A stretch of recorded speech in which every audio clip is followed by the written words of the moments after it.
Yo, what's good, YouTube? I'm finna upload my settings.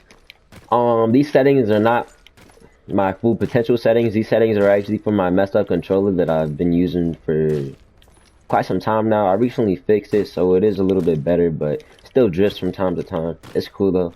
It really doesn't affect me like it did before. I'm not making these settings for you guys, but at the same time I am, because these settings, like I said, are for a broken controller. I made these settings when I needed a solution to a drift. So I'm going to show them right now.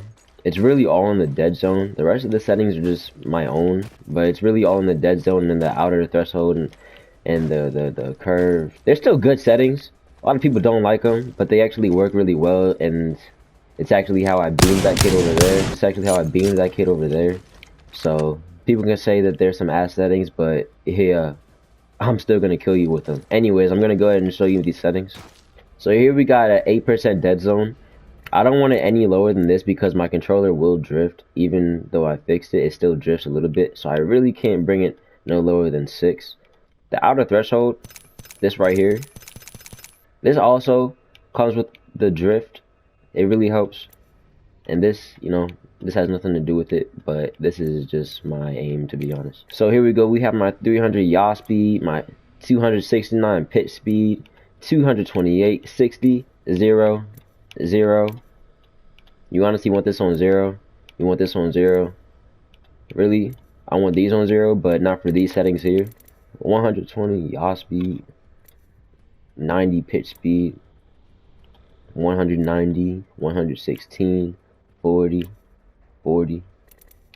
Same thing like I said up here. Really, these should be 0, which they will be when I change them, but this is how I have them.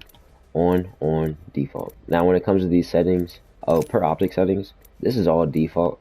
Only thing that's different is a 6 times, 8 times, 10 times, and that's just because I'm on controller, so that's how I like it. By the way, I just want to point out that I do use default settings. I don't play nothing else. I really use default settings. I've used default settings my whole life. I've been a default pub stomp player, and I'll really mess somebody up who uses call or anything like that.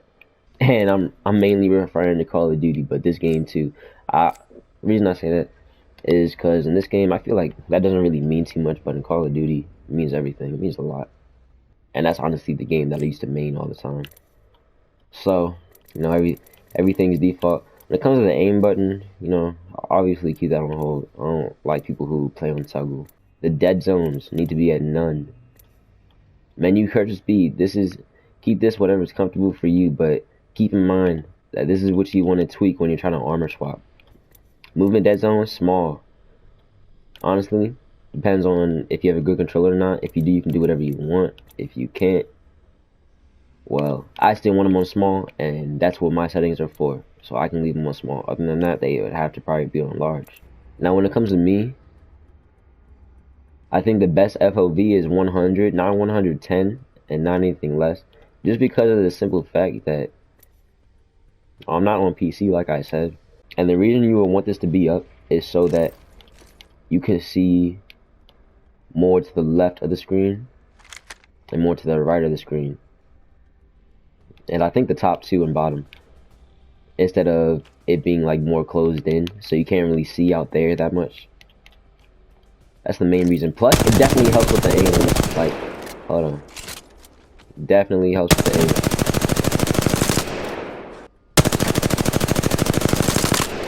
Anyway, some people will say it's a mental thing, but it actually genuinely does help with the aim, as it, in a way, changes the way you see everything. Anyways, I'm just gonna keep this enabled. Sprint view shake needs to be at minimal. Colorblind should be here. This, honestly, it's not even a whether of making you better. It looks the best. Your game looks so much better when you play on this setting. Plus, players hiding in shadows, they're easier to see.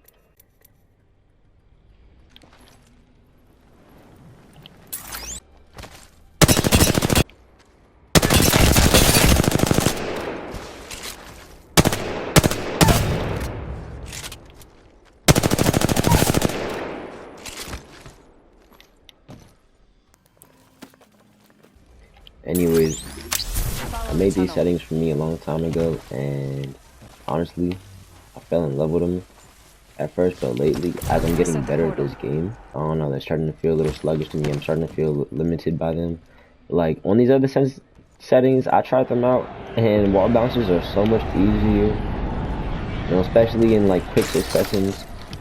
It's like, I don't know, it's like, I don't feel as limited anymore, so...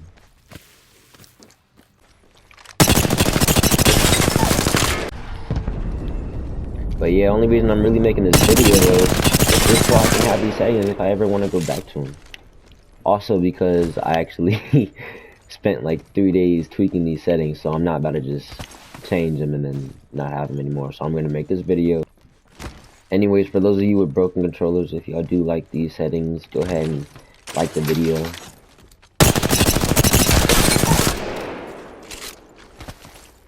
Subscribe.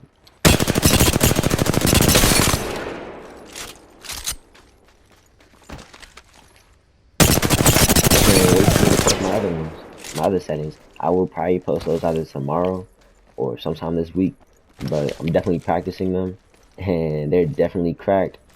I almost dropped a whole 4K on my other account. It was crazy. 15 kills. It was, I don't know, man. They couldn't touch me. They could not keep up. Nah, they couldn't keep up, bruh. Alright, y'all. Peace out.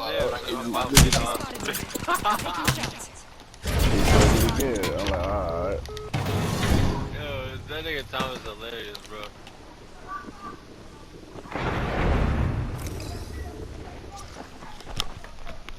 The kill leader has been eliminated. Hold on, shields are charging. Boys are shooting at me. Me and you are down. What the?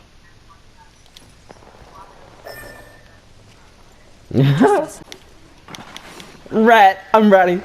Oh shit! Oh shit! Oh. How did he know I was there? Ah.